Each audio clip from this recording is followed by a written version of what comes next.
Hi, Ruud. Good to see you. After last week, how's the mood been here in the training ground? Of course, the disappointment the disappointment on the game, which we didn't see coming after the Spurs performance, was painful, and it was very disappointing. And of course, we evaluate, we go through the game with the players where we have to improve, and then you start going back to work again. So that is what happened. Was it extra frustrating because of the performance against Spurs to start like that against Everton? It's clear. It's clear. Players know that. Everybody knows that. If you start a game like that in the Premier League and you're 2-0 down in 5 minutes, you're going to give yourself an impossible task almost. It didn't happen so far in the season that we had a start like this. Overall, we have very good starts of games. This was a bad one. We'll get on to it being Manchester United, of course, but the FA Cup, it's a cliche that many managers get asked, particularly those of clubs that are struggling at the bottom. But the FA Cup coming up this point of the season for you when you are needing points in the Premier League, is it a distraction? Is it welcome? It's always welcome. And we have time enough to recover. We had time enough to prepare the game. So we're going absolutely do everything possible to be at our best, and it's never a distraction. You know, the FA Cup, to represent,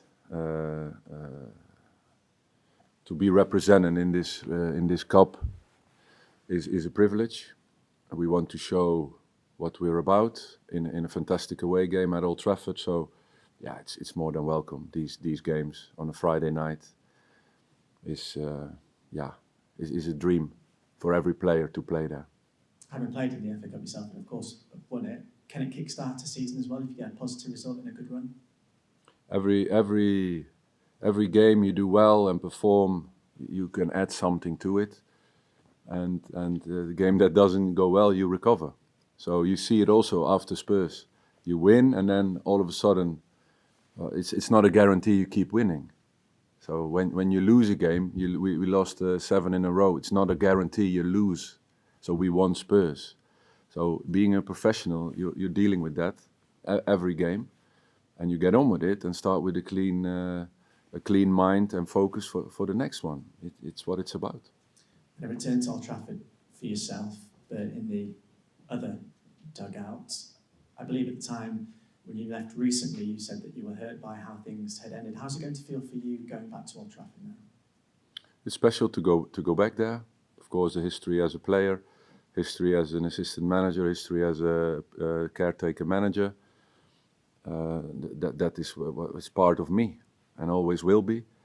But from tomorrow, the focus is on my players, my team, to have the best, to get the best out of them possible and perform and show what we're about in the approach of the game, in the mentality, in the fight, in the spirit, and that reaction we are willing to deliver tomorrow evening.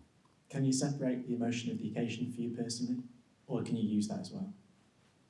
No, it's fine. I'm focused on performing. I'm focused on preparing the team to be at their best, prepare the team in the best way possible in any parts of the game, and then players go out there and do it and show that they're together and what they're worth. You talked about how the FA Cup is important and a privilege. Your memories of the 2004 final when you scored twice, a wonderful day for yourself. Yeah, no, good memories there. But you be able to win a final, able to lose a final, able to get knocked out in the 4th round, able to get knocked out in the 5th round. It's like, it's football. You do everything you can. It doesn't work, you move on, and you take the best bits with you for life. I mean, the medal is in a spot in my home in the Netherlands, so it's there forever. So it's something I cherish. It's something I'm proud of. And but for us as Leicester City, the FA Cup is a great stage to show what you're about. It's also fantastic to add young players into my squad tomorrow, a 15-year-old and a 16-year-old. They're going to be part of the squad tomorrow, going to be even on the bench tomorrow. So it's also something that are occasions where these things can also happen and opportunities for players. Thanks, Ruud. Good luck. Thanks. Thanks. We'll go to Owen from BBC Radio Leicester. Hi, Ruud. Good to see you. You talked there about the 15 and 16-year-old. I mean, one of those many people might assume would be Jeremy Monga, who is... Good guess, yeah. Jeremy Monga, they have names, the 15-year-old and the 16-year-old. So the 15-year-old is called Jeremy Monga and the 16-year-old is called Jake Evans. They'll be part of the squad tomorrow. You've spoken about those two players before, I think Jake last week and Jeremy as well. How important to be able to give players like that coming through the academy that kind of pathway and that vision as to what they will be able to go on to achieve and achieve it now as well as being part of the squad? Of course, I mean, the moment I came, I've always worked in, from the Netherlands. Of course, it's a country where you develop players, and in the Eredivisie, you sign them on to other teams in the Premier League or the other bigger leagues. So in my time in PSV, it was great to be part of the development of Cody Gakpo, Noni Madueke, Xavi Simons, Jared Brandtwaite, Johan Bakayoko, Ismail Saibari. It's fantastic. As a manager, working with these lads, learning them the trade of what it's like to be a professional, what's the lifestyle about, what is the approach, what's the mindset, and then you talk about things on the pitch, develop them as players and as human beings. So same here. First thing I did was looking at the under-21s, the under-18s, join them in for regular first team training, get an idea of them. Yeah, it's not only looking outside to strengthen. Of course, there's a great academy here, and I look inside to strengthen. And when players are good enough, the age doesn't matter to me, and they can help the squad and the team.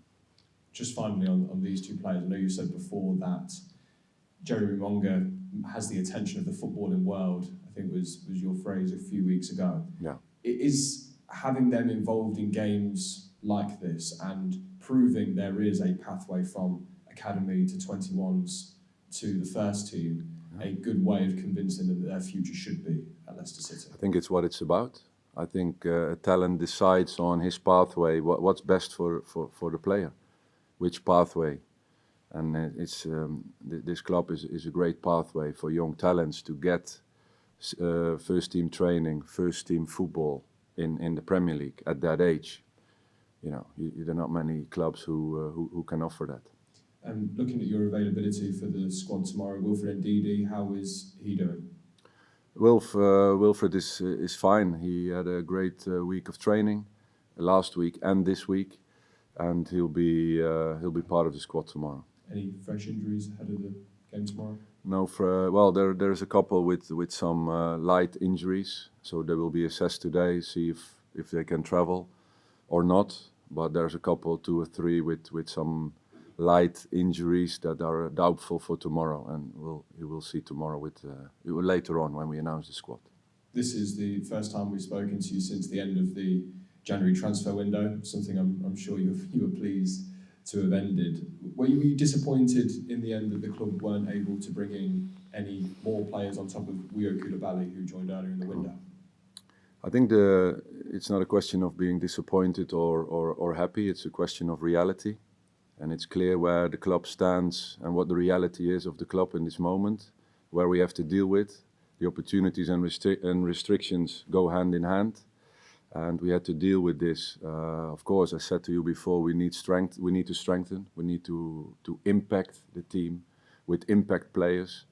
We weren't able to get them. Simple fact. Because of the balance of opportunity and restrictions. That is the reality. We tried, but as I said, the focus was on impact players, strengthen the squad, and we did with Wio Koulibaly. We were able to strengthen, but other possibilities weren't possible. People, fans, media will wonder whether something maybe changed during the transfer window? When we spoke in December, you said that there was money to spend, and then obviously there was the sale of Tom Cannon and Hamza Chowdhury leaving on loan. Yeah. Was there something that changed, or was it that the money perhaps raised from the sale of Tom Cannon wasn't enough to, like you say, impact the squad? Yeah, the conversations in November before I joined the club were clear. Of course, then you enter a process together where you prepare the window and the figures and everything is presented to you. I was part of that along the way, and the idea was that there were certain possibilities, but when really the numbers came on the table, it turned out to be different, and we had to reassess, look at the possibilities within that framework, and well, the only thing, of course, the addition is Koulibaly, and we go on with this squad. And just finally from me, Ruud, you have played and won a lot of games at Old Trafford as a player and scored a lot of goals as well. What is the key to getting a result there tomorrow night? It's not only at Old Trafford. I mean, we've seen in the spell that I've been here now for 8 or 9 weeks, we've shown that what we're capable of. In big spells during games, we reach a high level in off the ball, on the ball, but the consistency is still failing. You can also see it from game to game. When you see the Spurs performance as a whole, you see a certain level that we can reach as a team, and a week later, it's nowhere near that. So consistency is the word. Consistency, it's not a button you can switch on or off. Consistency is work, is lifestyle, is mindset, is using everything within this beautiful building to become a better football player, and that's what I'm working on. These standards, they have to be raised. Every day, the day-to-day standards have to improve to become more consistent. And that is my job, and that is what my standards were as a player and as a current manager, as a person, how I see professional football, how you should live that on and off the pitch. And I'm sharing that every day with my players and all the staff here. And those standards are part of me, is my DNA, and every day I'm telling everybody, okay, this is not the standard, or yes, this is the standard. And if we can all live to those standards, I think we can become more consistent. But it's not something that from 8 to 9 weeks that you can change that so far. We have still time, and I believe that we can do that. Ruud, thank you very much. Best of luck tomorrow. Thank you. Thanks, so we'll go to Charlie from BBC YouTube. Okay, next we'll go to Gail at Sky. Ruud, you talked about reassessing the possibilities. Sorry, Gail, can't just get the mic back to you. I can hear her, but Yeah. Just for the all right. guys in the system. You talked about reassessing the possibilities in this transfer window. Yes. How much tougher then does it make your job of keeping this side in the Premier League, and how confident are you you've got enough in there to do that? Yeah, first question is clear. Of course, when you can strengthen the team, your chances will increase to stay in. That is a fact. Also, the reality that within as I said, the opportunity and the restrictions, it wasn't possible to strengthen.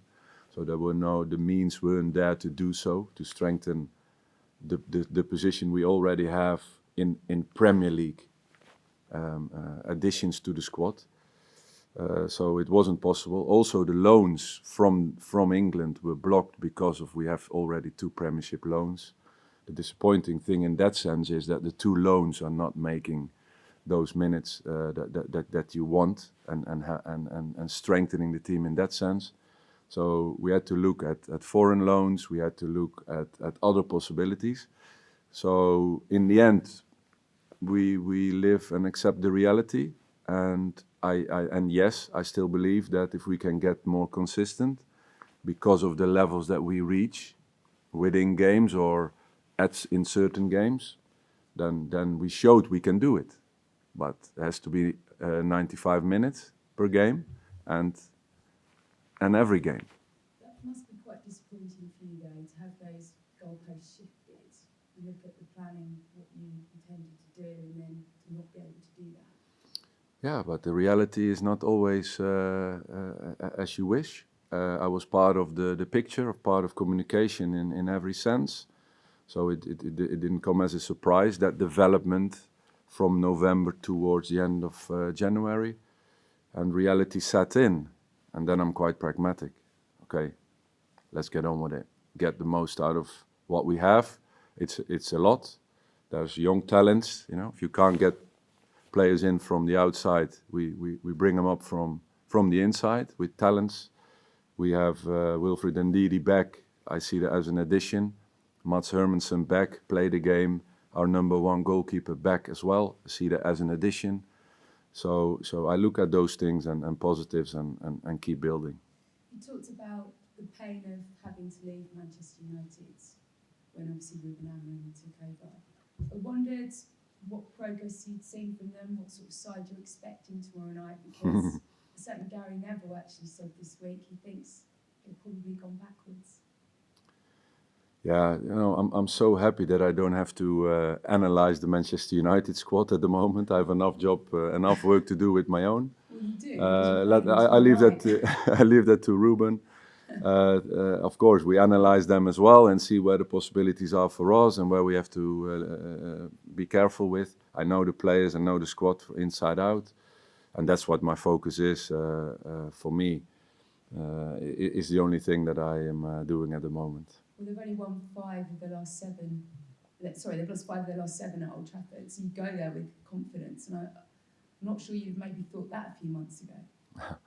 I know we also have our own issues, you know, and it's up to us to look at us. I don't believe in sequences of teams. You know, you can always win a game of football after you lost a couple, and you can also lose one when you won a lot. Every game is a new one, is a new challenge, and away to Manchester United, being Leicester City, is always a tough one. But we want to represent ourselves in the best way possible and take it from there. Just finally for me, the Premier League have spoken in the last couple of days about kind of imposing punishments on over-the-top celebrations that maybe slightly mock other teams. We've sort of seen a few incidents in the last few weeks. Yeah. I wondered what you made of it, and a certain Vardy's been trending this morning because he does love a celebration, doesn't he? Yeah, Is it part of the theatre? Do you enjoy seeing it? Yeah, you know, let's not. Players, I mean, let's you know, a bit sense of humor in the celebrations. Let's not take that out of football. I mean, if it goes over the top and it disrespects in any way a culture or people or anything, it's not possible. But a bit of sense of humor is for me is still part of football.